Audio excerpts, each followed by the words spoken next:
Amém. Feche seus olhos, vamos orar. Pai, muito obrigada, Senhor. Eu te agradeço por essa manhã abençoada, esse tempo que o Senhor mesmo preparou para as nossas vidas.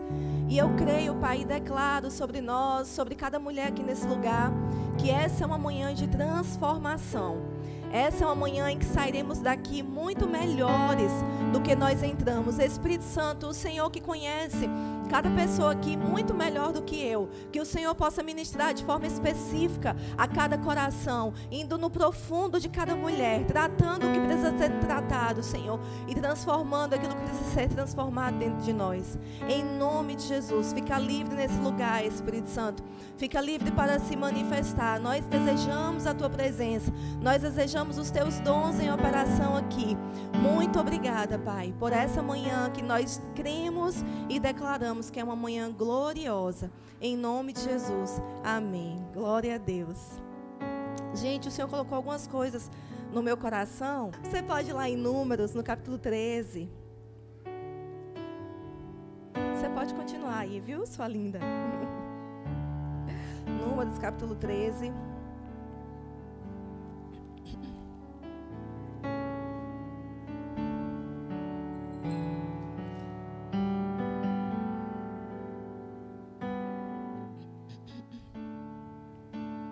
Números 13, no versículo 31.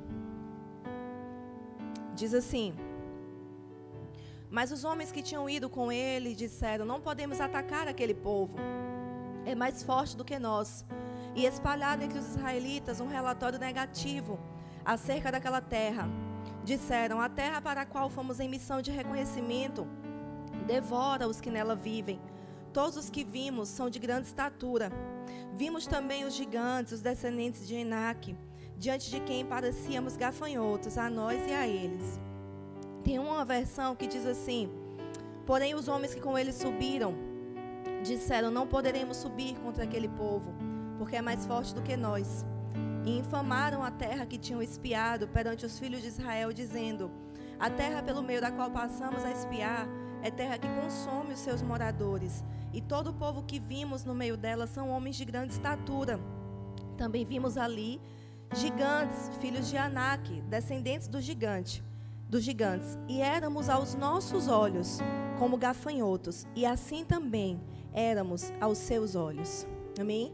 E eu vinha meditando sobre essa passagem, queridas, e o Senhor ministrou muito forte ao meu coração a partir daqui. E é impressionante, amadas, ver que aqueles homens que foram enviados por Moisés para reconhecerem a terra, eles dizem claramente: olha, quando nós chegamos ali, que nós vimos aqueles gigantes, nós podemos dizer, nós não temos condições de conquistar aquela terra. E ele diz: olha, nós estávamos lá e eles eram tão grandes, e nós víamos a nós mesmos como gafanhotos, e era assim que eles nos viam também. E nessa manhã, queridas, o que eu quero tratar com vocês, não é que o Senhor colocou no meu coração, é perguntar a você: como é que você se vê? Como é que você vê a si mesma? Como é que você tem visto você mesma? Porque aqueles homens, queridos, eles começaram a se ver como gafanhotos, e eles dizem: nós nos vimos como gafanhotos, e era assim que eles nos viam também. A forma como você se vê, queridos, vai afetar a forma como as pessoas veem você. Porque a forma como você se vê vai determinar a forma como você age, como você se comporta, como você fala, como você procede. Vai afetar a sua forma de ser. Então vai afetar a forma como as pessoas veem você também. E aquele povo, queridos, eles estavam se vendo como gafanhotos, quando Deus os via como o povo escolhido dele. Deus os via como o povo da aliança, entende? Mas eles estavam se vendo como gafanhotos. E aquele povo começou, o povo da terra, também começou a olhar para eles e vê-los também como gafanhotos. Então, amadas, a forma como nós nos vemos é muito importante. A forma como você se vê vai determinar a forma como as pessoas vão ver você.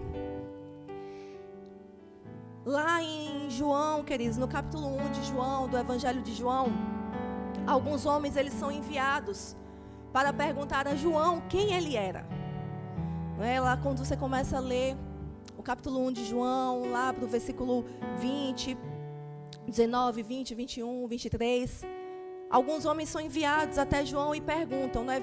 Nos mandaram aqui para saber quem você é. E eles perguntam: você é o profeta? Você é o Messias? Ele diz: não, eu não sou o Messias. E eles perguntam: você é Elias? Ele fala: não sou. Você é o profeta? E ele fala: não sou. Então quem é você? Nos diga quem você é. E ele diz: eu vou responder a você com as palavras do profeta Isaías. Eu sou a voz do que clama no deserto. Preparem o caminho para o Senhor. Amados, João, ele sabia quem ele era. E ele se via da forma que Deus tinha falado a respeito dele. E quando você se vê da forma que Deus falou ao seu respeito, isso é uma libertação para você. Porque você não fica pressionado em ser algo que Deus não te chamou para ser. Quando a gente se vê como Deus nos vê, e quem Ele nos fez para ser, e o que Ele nos chamou para fazer, isso tira de nós toda a pressão de ser igual ao outro, porque a gente entende que nós temos um lugar em Deus que é só nosso, entende? Então João, ele era seguro de si, e Deus está levantando uma geração de mulheres seguras, que sabem quem são em Deus, que sabe para que foram chamadas, que sabe qual é o seu propósito, que sabe quem Deus te chamou para ser. Mas eu sou assim, eu prego assim, eu falo assim, e Deus me chamou assim. E eu não posso tentar ser igual a minha mãe, a Wagneide, a Rossana, a quem quer que seja. Você precisa saber quem Deus te fez para ser, quem Deus te chamou para ser, e fluir nesse propósito. E João, amados, muito sabiamente, muito seguro de quem ele era em Deus, ele não fez muito rodeio, mas ele respondeu com as palavras do profeta Isaías: diga a eles que eu sou a voz do que clama no deserto, prepare o caminho para o Senhor. João não se sentia pressionado em ser igual a Jesus, em ser igual ao Messias, em fazer o que o Messias tinha vindo fazer. Ele não se sentia pressionado em ser Elias, mas ele sabia quem ele tinha sido chamado para ser. Eu sou a voz do que clama no deserto, então eu estou aqui no deserto, eu estou fazendo o que Deus me chamou para fazer. Aleluia! E quando nós entendemos isso, amados, isso nos dá uma liberdade, isso nos dá uma segurança de saber quem nós somos em Deus, entende? De saber que nós temos o nosso lugar nele, da forma que ele nos fez, do jeito que ele nos chamou. João era estranho, gente. João era estranho, era um homem que estava no deserto, vestia roupa de pelo, não é? De camelo, e comia gafanhoto com mel. Mas era uma pessoa estranha, não é? E eu imagino que ele devia ser descabelado, barbudo. Eu fico imaginando como o João era. Mas, amados, ele estava fazendo o que Deus chamou ele para fazer. Estava sendo quem ele tinha sido chamado para ser. Ele era a voz do que clamava no deserto. Aquilo era ele, entende? E sem esforço, sem divulgação. Não tinha nem rede social naquela época. Mas a Bíblia fala que toda a região afluía até aquele deserto para ver João pregar. Mas sabe por quê? Porque ele estava sendo João Batista. Ele estava sendo João Batista, a voz do que clama no deserto, preparem o caminho para o Senhor. E eu te pergunto, quem é você? Quem é você? Quem Deus te fez para ser? Como você tem se visto? Você precisa começar a se ver como Deus te vê. E sabe, queridos, isso nos dá uma segurança, porque logo depois Jesus aparece. Jesus toma a cena toda para ele, praticamente. Ele era o Messias. E João, amados, muito seguro de quem ele tinha sido chamado para ser. Muito seguro de qual era o seu papel na história. Qual era o seu papel naquele tempo, naquela geração. Ele não se sente incomodado com o crescimento do Messias.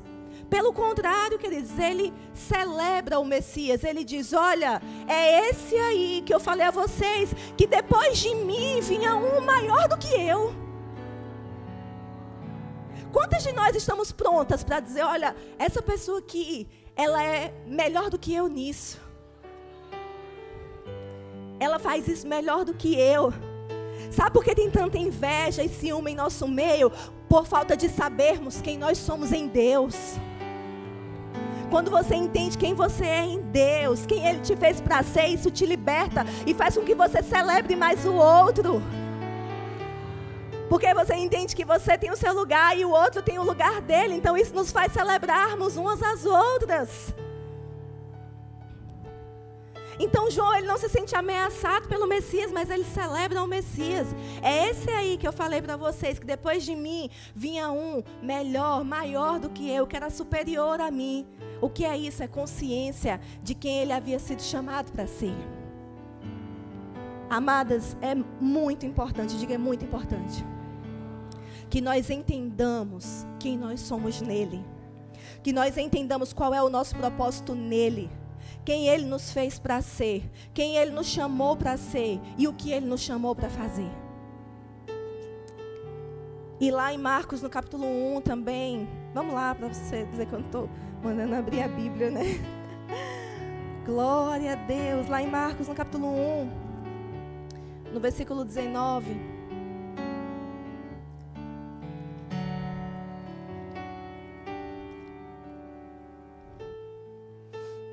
Diz assim, Marcos 1, 19 não, versículo 9, diz assim: naquela ocasião, Jesus veio de Nazaré da Galileia e foi batizado por João no Jordão.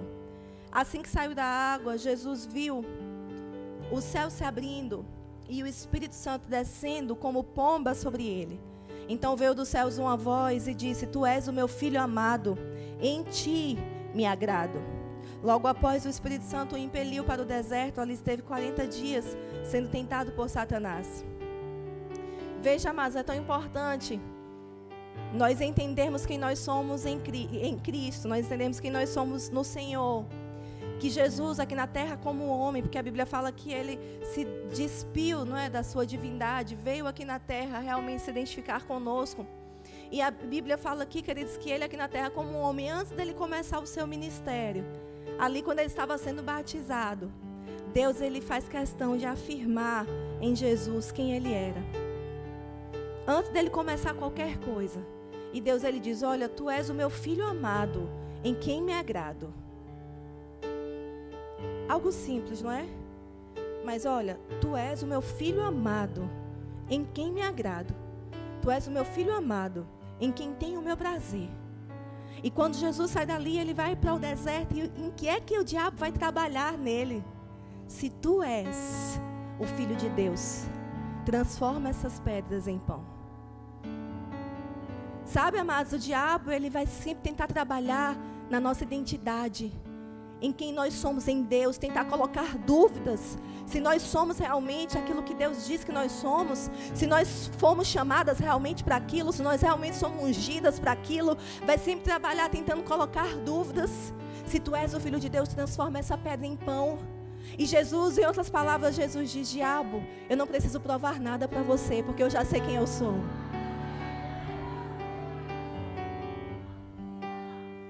Eu não vou transformar essas pedras em pão, Satanás. E eu continuo sendo filho de Deus, porque eu não preciso provar nada para você. Porque eu já sei quem eu sou no Senhor. Quando você sabe quem você é, você se livra dessa necessidade de ficar tentando provar alguma coisa. Você simplesmente é quem Deus te fez para ser e te chamou para ser. A Bíblia diz, amados, lá em Mateus 16... que Jesus, depois de ter feito tanta coisa, já tinha ressuscitado morto, já tinha curado cego, curado mudo, surdo, levantado paralítico, tantas coisas, ele já tinha feito tantas coisas. E chega um grupo de fariseus e diz assim: a gente quer uma prova, a gente quer um sinal do céu. Queridos, para algumas pessoas, você nunca vai ser suficiente, entende?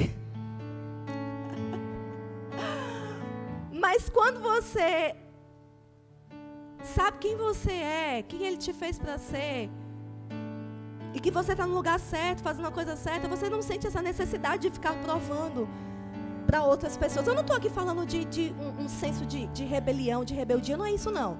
Você tem líderes, né, para você prestar contas, para você se submeter. Não é disso que eu estou falando, mas eu estou falando de se libertar de uma necessidade de ficar provando ser algo muitas vezes que você não é. E quando você tem consciência de quem você é em Deus, você se liberta disso. Então Jesus estava fazendo o que ele tinha sido chamado para fazer, e sendo quem ele tinha sido chamado para ser, e mesmo assim eles queriam uma prova, não é? E Jesus falou: eu não preciso provar nada para vocês, e continua fazendo no seu ministério. De outra vez eles aparecem, eles dizem: ele está fazendo isso por meio de Beelzebu. Você já imaginou? Você está fazendo o que Deus te chama para fazer, sendo quem Deus te chamou, e a pessoa diz: não, é Beelzebu. Olha que crítica forte. Mas a Bíblia diz no versículo seguinte: Jesus continuou passando de cidade em cidade, pregando o evangelho, curando os enfermos, libertando pessoas. Porque quando você sabe quem você é, mas as críticas não param você.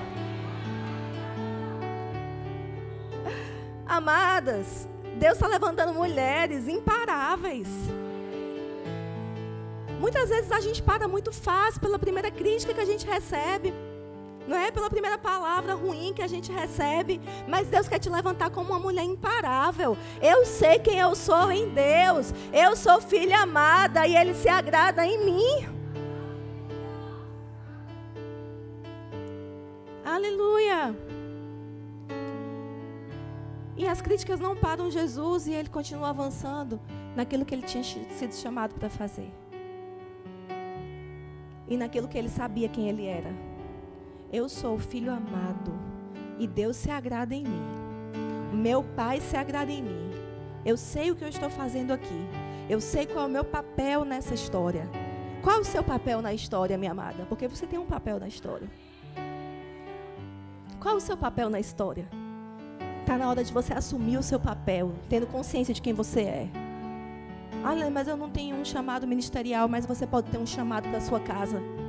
Para ser a melhor mãe que você pode ser para os seus filhos, para ser a melhor esposa que você pode ser para o seu marido, e influenciar ali muitas vezes uma geração de homens de Deus, de profetas de Deus aqui nessa terra. Minha amada, quem é você? Assuma o seu papel, se levante, saia desse lugar de choro, de depressão, de opressão, e se levante em Deus sabendo quem você é, e assuma o seu lugar na história, assuma o lugar que Deus preparou para você. Aleluia, nenhuma posição vai ficar sem ser ocupada. Se você não assumir o seu papel, talvez outra pessoa assuma no seu lugar. É hora de você se levantar para assumir o seu papel. Se não nos levantarmos como mães em nossas casas, como uma voz de influência na vida dos nossos filhos, como uma voz de influência na vida do nosso marido, queridos, na nossa casa, influenciando a nossa casa, talvez outras pessoas assumam esse papel, talvez seja a televisão, talvez seja a internet, mas Deus está te levantando hoje para você saber qual é o seu lugar na história e assumir o seu papel, naquilo que Ele tem te colocado para fazer, naquilo que Ele tem te chamado para fazer. Aleluia. Glória a Deus. Vocês estão aqui? Graças a Deus. Vamos lá em Gênesis. Gênesis 29, desculpa.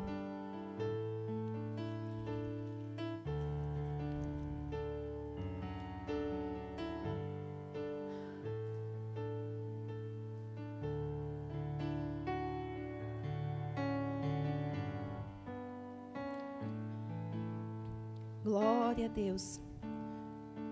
Gênesis 29, no verso 16, diz assim: Ora, Labão tinha 2 filhas. O nome da mais velha era Lia, e o da mais nova, Raquel. Lia tinha olhos meigos, mas Raquel era bonita e atraente. A Bíblia faz mostra que existe como se fosse uma contraposição, não é? Lia tinha olhos meigos, mas Raquel era bonita e atraente. Eu entendo que Lia não era bonita nem atraente, pelo menos pelo padrão daquela época. Muitas versões falam olhos meigos, mas muitas versões trazem olhos enfermos, como se Lia tivesse algum problema realmente nos olhos. E para o padrão da sua época, né, cada época tem um padrão de beleza. Para o padrão da sua época, pelo que a Bíblia nos conta aqui, ela não era considerada uma mulher bonita, não é? E tinha algum problema também nos olhos. Então é uma mulher, amados, que ela vive a sua vida se vendo pelo olhar dos outros, não é? E se comparando com a sua irmã. E ela passa por muitas situações sofridas, que qualquer uma de nós sofreria bastante. A questão da preferência da sua família em relação à sua irmã, a questão da preferência do seu marido, Jacó, que o pai dá a ela, o pai de Lia entrega Lia a Jacó para casar, mas entrega meio que por baixo dos panos, não é? Ele achando que era Raquel, ele entrega Lia. E ali, depois da noite de núpcias, quando ele acorda, ele fica decepcionado e ele fala, não foi com você. Você imagina a situação, minha gente.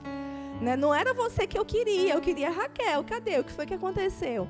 Então, Raquel, né, uma mulher cheia de traumas, cheia de situações na sua vida, que faziam com que ela se enxergasse, não é, da forma errada. Ela não se via como Deus a via. Ela estava fora do parâmetro, não é, do seu tempo, fora do padrão da sua época de beleza. Ela era, para muitos, inadequada. Não é? Inadequada para muitas pessoas. Mas Deus não via Raquel, Lia dessa forma. Não é? E aqui, queridos, a gente vê no versículo 31, Gênesis 29, no verso 31, diz assim: quando o Senhor viu que Lia era desprezada, concedeu-lhe filhos. Raquel, porém, era estéril. Lia engravidou, deu à luz um filho e deu-lhe o nome de Ruben, pois dizia, o Senhor viu a minha infelicidade, agora certamente o meu marido me amará. Lia engravidou de novo e quando deu à luz a outro filho, disse, porque o Senhor viu que sou desprezada, deu-me também este, pelo que o chamou Simeão. De novo engravidou e quando deu à luz mais um filho, disse, agora finalmente meu marido se apegará a mim, porque já lhe dei 3 filhos, por isso lhe deu o nome de Levi. Então você observa, mas que tudo que Lia gerava, né? Todo filho que ela gerava, tudo que ela gerava, ela sempre remetia ao seu problema, ao seu desprezo, à sua falta de consciência de quem ela era. E a forma como ela se via, baseada na forma como os outros a viam. E em tentar agradar, não é, pessoas, em tentar agradar o seu marido, em tentar se adequar, em tentar ser aceita, em tentar ser adequada, não é? Naquela ocasião. Então, cada filha, ela dá um nome que remete a isso. Olha, Deus viu minha infelicidade. Olha, dessa vez, quem sabe o meu marido não vai me ver. O meu marido não vai se apegar a mim. E quantas vezes nós estamos assim, não é? Fazendo coisas para tentar ser aceitas. E tudo na nossa vida, tudo que nós geramos, remete a forma errada que nós nos vemos, não é? E muitas vezes há um desprezo que nós tivemos, há um abandono que nós vivemos, há coisas que nós vivenciamos lá atrás, lá no passado. E Deus, Ele quer que você comece a se libertar disso. Comece a deixar aquilo que ficou para trás, lá atrás. Esquecer o passado e avançar para aquilo que está adiante. E começar, queridos, a se libertar dessas coisas. E começar a olhar para o teu pai e a buscar nele quem você é nele. Como é que ele te vê? E mas aqui no versículo 35 diz assim: Lia engravidou mais uma vez. E quando deu à luz mais outro filho, disse: desta vez louvarei o Senhor. Assim deu-lhe o nome de Judá. Então parou de ter filhos. Lia, queridos, é muito interessante essa passagem. Na 4ª vez que ela engravida, ela já não vai fazer mais menção da sua infelicidade. Ela já não vai mais fazer mais menção do seu marido que não a vê, que não a reconhece. Ela não vai fazer mais menção do abandono, do seu sofrimento. Mas agora ela diz: olha, dessa vez eu louvarei ao Senhor. Deixa eu te falar algo. Naquela época, quando as pessoas queriam se referir a Deus, elas usavam o termo Elohim. Era um termo que era usado, né? O Deus que controla, que tudo governa, que tudo controla. Era o termo que era usado pelas pessoas para falar sobre Deus. Não é um Deus distante, mas que está cuidando de tudo, que está controlando tudo. Mas algumas pessoas na Bíblia, como Abraão, usavam outro termo para se referir a Deus: Iavé. Iavé. E só chamava Deus por Iavé quem tinha tido um encontro com Ele. Só chamava Deus por Yahvé quem tinha tido experiência com Ele, quem tinha tido relacionamento com Ele. E aqui quando Lia diz, dessa vez louvarei ao Senhor, ela está dizendo, dessa vez eu louvarei a Yahvé. Isso me mostra, queridos, que do terceiro para o quarto filho, Lia tem uma experiência com Deus. Do terceiro para o quarto filho, Lia começa a se encontrar e descobrir quem ela é em Deus. A tirar o foco, não é do seu marido, da sua infelicidade, dos seus problemas, do seu desprezo, do seu abandono. E é como se ela ali, da terceira para a quarta gestação, ela tem uma experiência com Deus. Minha amada, você precisa ter experiências com o teu pai. Como é que eu descubro quem eu sou nele, estando aos pés dele? Eu sei que eu estou diante de mulheres de oração, mulheres que amam o Senhor, mulheres que buscam o Senhor. E eu vou te falar, minha amada, é nesse lugar, aos pés do Senhor, que você vai descobrir quem você é nele. Cada dia nesse lugar, você sai desse lugar mais forte, mais renovada e mais segura nele. Segura de quem eu sou nele, segura do que ele me chamou para fazer, segura do meu papel nesse tempo, nessa geração, segura do meu papel na história. Aleluia! É nele que você se encontra, minha amada. É nele que você encontra quem você é. É nele que você descobre o seu propósito. É nele que você descobre o seu chamado. É nele que você se liberta dos traumas do passado, da infância, dos abandonos, dos problemas que você já teve. É nele que você se liberta dos rótulos que já tentaram colocar sobre você. Quantos rótulos já tentaram colocar sobre nós? Ah, essa menina não dá para nada. Essa menina é muito tímida. Essa menina é muito envergonhada. Essa menina é medrosa. Ela não é corajosa. Olha, tudo que ela faz dá errado. Ela é burra. Não é nos comparando. Lia sendo comparada com Raquel. Mas Raquel tinha o seu papel na história. Lia tinha o seu papel na história. Não deixe ninguém te comparar com Raquel. Entende? Descubra quem você é nele. E se levante para assumir o seu papel na história, sabendo quem você é, sabendo a sua identidade. E ela fala, olha, dessa vez eu vou louvar a Yahvé, ao autoexistente, ao eterno, aquele que eu conheci nesse tempo, aquele que supriu as minhas carências, aquele que curou os meus traumas, aquele que tirou de mim todos os rótulos errados, a feia, a burra, a que não dá certo. Não, ele me livrou disso. E hoje eu olho para ele e eu sei, eu sou filha amada. Eu sou filha amada. E ele se alegra em mim, ele tem seu prazer em mim. E queridos, e a Bíblia fala que ela deu àquela criança o nome de Judá. E aqui, queridos, a gente vê algo poderoso, algo maravilhoso através do relacionamento com Deus. Lia, ela descobre quem ela é e ela assume o seu papel na história. Porque talvez para as outras pessoas Lia era feia, que tinha os olhos doentes, mas para Deus, desde o início, Lia era mãe de nações. Lia era mãe das tribos. Para Deus, desde o início, ela era mãe da metade das tribos de Israel. E mais importante de tudo, ela era mãe da tribo da qual viriam os reis e o Messias. Aleluia. Deus olhava para Lia, enquanto ela se via com olhos enfermos, enquanto ela se via feia, inadequada para o seu tempo, desprezada. Deus olhava para ela e Deus via Jesus. Deus olhava para ela e Deus via o Messias. Eu vejo Deus olhando para Lia e dizendo, filha, levanta, assume o seu lugar na história, porque eu olho para você e eu já vejo o Messias que está vindo. Oh, mas você não sabe o que Deus vê quando olha para você. Está na hora de você buscar isso nele, para você começar a se ver como ele te vê. Ele que tem os pensamentos ao nosso respeito, pensamentos de paz, não de mal, para nos dar esperança em um futuro. Aleluia. Aleluia. E Lia finalmente entende isso. E ela diz: eu louvarei ao Senhor, Judá. E Jesus até hoje é conhecido como o leão da tribo de Judá. Aleluia. Lia era mãe do Messias, vó, tataravó, alguma coisa assim bem longe. Mas saiu dela, entende? E era assim que Deus olhava para ela desde o início.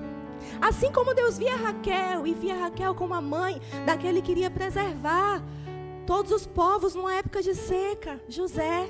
Amados, cada uma de nós tem seu lugar na história. Cada uma de nós tem seu papel. Você não precisa ficar competindo com essa irmã que está aí do seu lado. Pelo contrário, você pode celebrar ela. Nós podemos celebrar umas às outras quando entendemos quem somos nele.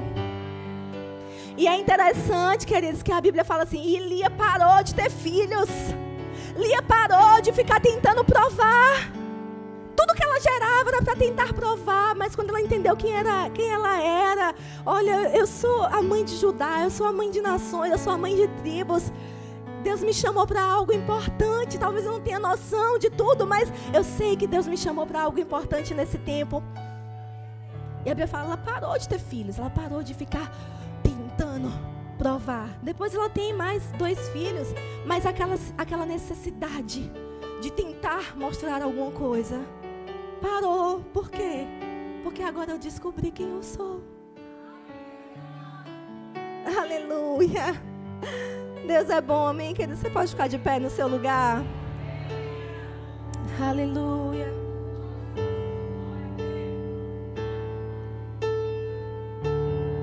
Aleluia. O grupo de louvor pode subir? Aleluia. Você pode levantar as suas mãos e agradecer ao Senhor, porque Ele te fez de um modo especial e admirável, porque Ele te vê como filha amada, Ele te vê como muito capaz, Ele te vê como totalmente adequada para aquilo que Ele te chamou para fazer. Ele te vê como perfeita para o seu propósito, para o propósito dEle na sua vida. Aleluia. Levanta as suas mãos e rende graças. Pai, obrigada.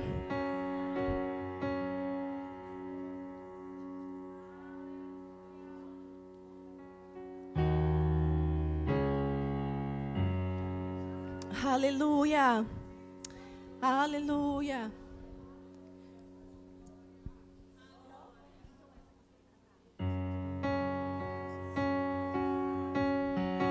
Aleluia. Pai, obrigada, Senhor. Nós levantamos as nossas mãos ao Senhor. E nessa manhã nós queremos te agradecer pela tua palavra.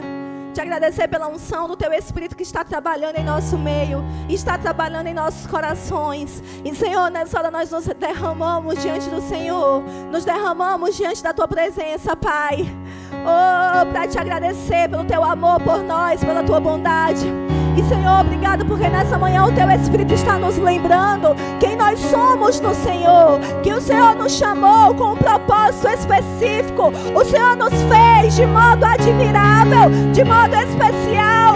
Oh Pai, nessa manhã nós nos levantamos em ousadia para assumir o nosso papel na história, assumir o nosso papel nesse tempo. Oh, tendo consciência daquilo que o Senhor nos chamou para fazer e de quem o Senhor nos fez para ser. Oh, obrigada, Pai querido. Aleluia. Olha para essa irmã que está do seu lado, fala assim para ela: olha bem para mim. Diga para ela: olha bem para mim.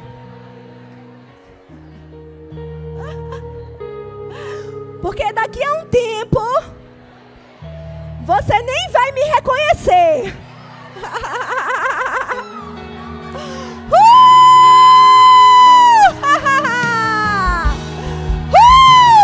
Você vai fluir em tudo que Deus te chamou. Você vai ser tudo que Deus te chamou para fazer. O diabo perdeu na sua vida hoje. Você vai correr a carreira, vai assumir o seu lugar na história. Aleluia. Aleluia. Oh, obrigada, Senhor. Nós somos gratas a Ti. Oh, por tudo que o Senhor fez nessa manhã. De fato, Senhor, foi uma manhã de transformação. E estamos saindo daqui melhores do que chegamos. Te damos graças, Pai. Aleluia. Você pode declarar comigo: o diabo não vai mais me parar. Ele perdeu. Ele perdeu. Ele perdeu na minha vida hoje. Aleluia. Aleluia. Você é uma mulher imparável. As críticas não vão te parar. Os traumas do passado, os abandonos do passado não vão te parar. Hoje, você deixa de se ver como gafanhoto. E você se vê como uma mulher capaz de conquistar a terra da promessa.